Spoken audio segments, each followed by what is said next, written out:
Hey guys, welcome back to 234 in my Casa. So I have one of my children really loves apple pie. So I'm not going to do an apple pie today, but I am going to do an apple dessert for her.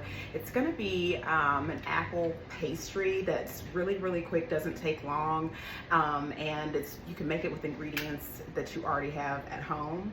And so as long as you have some apples and some dough, then you can make this apple pastry. So I'll bring you all over and show you the ingredients, and don't forget to like, share, comment, and subscribe. I'll see you all over here in just a second. And also don't forget to turn that notification bell on so you can always be notified when we have more videos posted on the channel. All right, I'll bring y'all over, show you the ingredients. All right guys, so I've got a bag of Granny Smith apples. So I've cut up about, if you look at they're these little lunch apples. They're really tiny. So I think I cut up about 6. You're gonna wanna take the skin off your apples and cut them up. And so I've got them cut up here. They're gonna start browning. So I'm gonna, because I'm gonna dice them up even smaller. I'm gonna put a little bit of lemon juice on them, and then I'm gonna start dicing my apples. Make sure you have your oven preheated to 375. It's not gonna take this long in the oven, so it's best that you have your apples cut pretty small. That way they won't be just super hard. You know, the bigger they are, the harder the apples will be, because they're not gonna be in the oven that long. You can cook them if you like them to be in slices. I just find that with this apple pastry, that it's better for your apples to be diced, okay? All right guys, so you can see the amount of apples that I have here. I'm gonna add about a teaspoon of vanilla to this. And go ahead and preheat your oven to 375. Go ahead and mix that vanilla in. And this vanilla will kind of cook off a little bit in the oven. So that's why I put it on top of the apples now, so it can kind of soak into the apples and go ahead and absorb as much as it can. And you can see the size of my apples as well, okay? And then I've got here, this is about 2.5 tablespoons of melted room temperature butter. I'm gonna use about half of this to spoon over the apples. I'm gonna reserve some of this butter for our pastry. Go ahead and get that mixed together.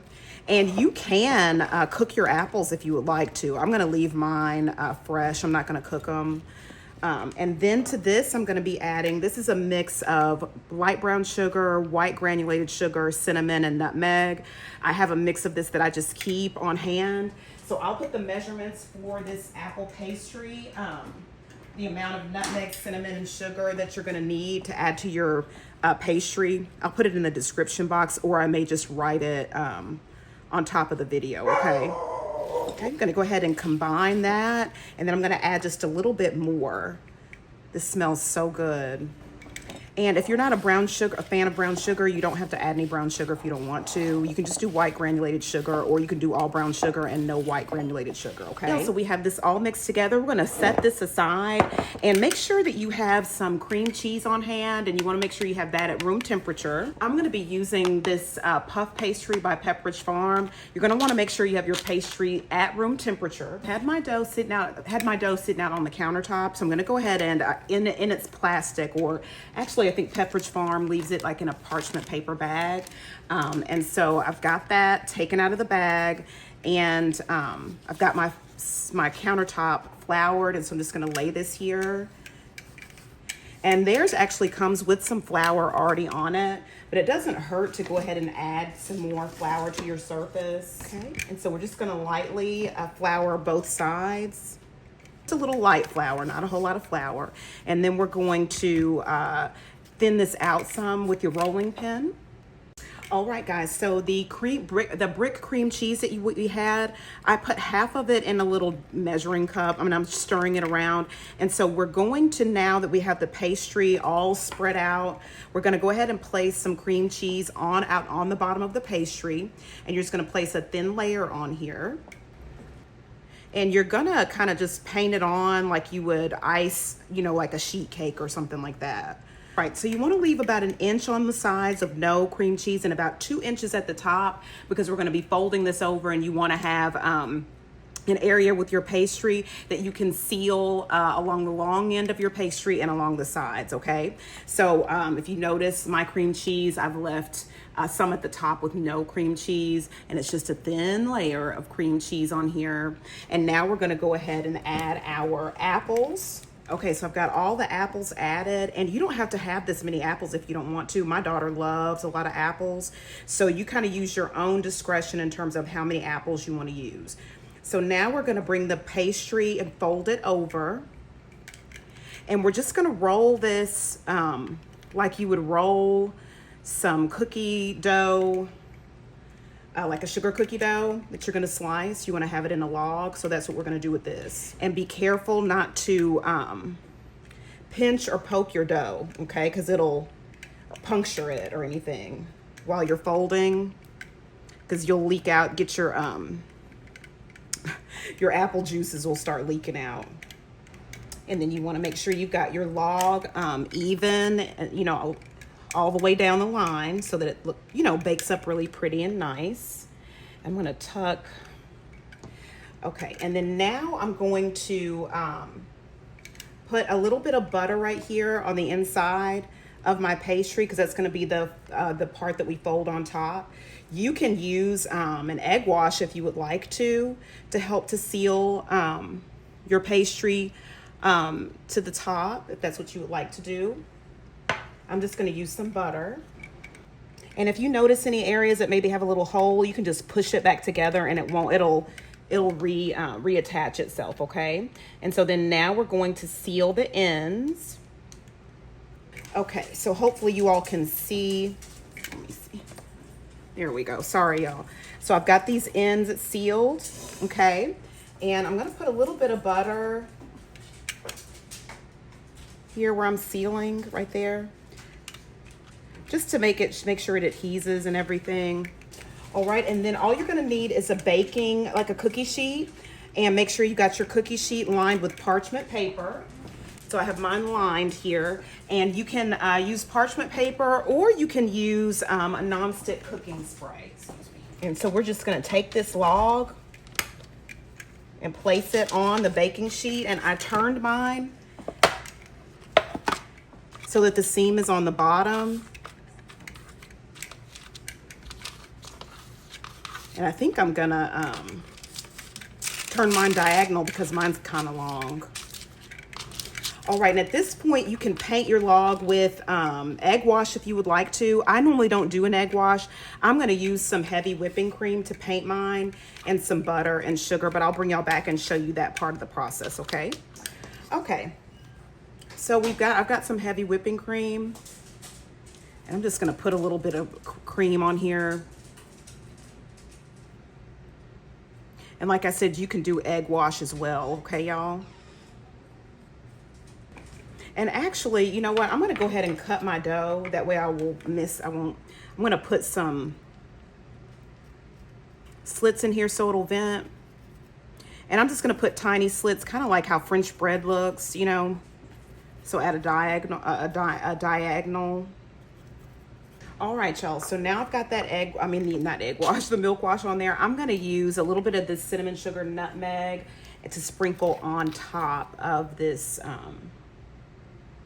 apple pastry. And I'm also gonna reserve some for when it comes out of the oven as well. All right, so this is ready to go in the oven. Well, the apple pastry is in the oven. I've gone ahead and made a glaze for the to go on top of the apple pastry. And so what I did was use the cream cheese, the room temperature cream cheese that I had a little bit left over in a measuring cup, you know, that I had mixed up or whatever. So I used that little bit of that. I had a little bit of the heavy whipping cream that I used to wash the pastry, and a little bit of the melted butter that I used to put over the apples. I mixed all that together, added some powdered sugar, and so I've made this little glaze. I did place it in the microwave for about 17 seconds just to get that cream cheese to go ahead and melt on down, because it was little bits of cream cheese. So what I wound up doing when I took it out of the microwave is I just whisked it with this whisk that I use, and you can see there's no like little bits or anything like that. in the glaze. So this is what we're gonna put over the glaze. I'll put the measurements for all of this either in the description box or write it over the video or what have you. Okay, because I did it off camera. It was kind of on the fly that I made it really quick, and then I tasted it. It tastes excellent. It's just like your normal glaze, it just has some cream cheese in it. But like I said, I'll put the measurements and everything for you, and this is what we're gonna use to go on top of this apple pastry. This is gonna be awesome. It's about to come out of the oven in about a minute. All right, guys, so it's ready to come out of the oven. I'm gonna grab it so y'all can see it. It smells phenomenal.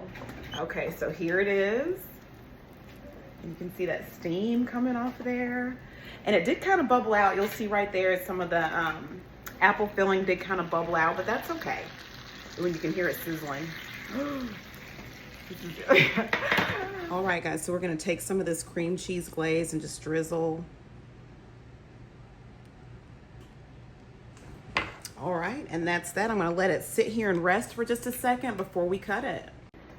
All right, guys, so we've got it cut. I just cut a little bit of half of it and then a piece there. So that's half of the, well, maybe less than half of the, maybe about a third of the pastry. And then there's one slice right there so y'all can see kind of the inside of it there. And you can, you know, dress this up with fruit if you would like to, or have some ice cream with it, or whipped cream if you'd like. You could have bacon, salt. You could serve this for a brunch. And then I just wanted y'all to make sure to see the inside so you can see that the cream cheese that's added in there, it just melts right in to your apple, you know, your apple broth or syrup that's made from when you during the baking process. Okay.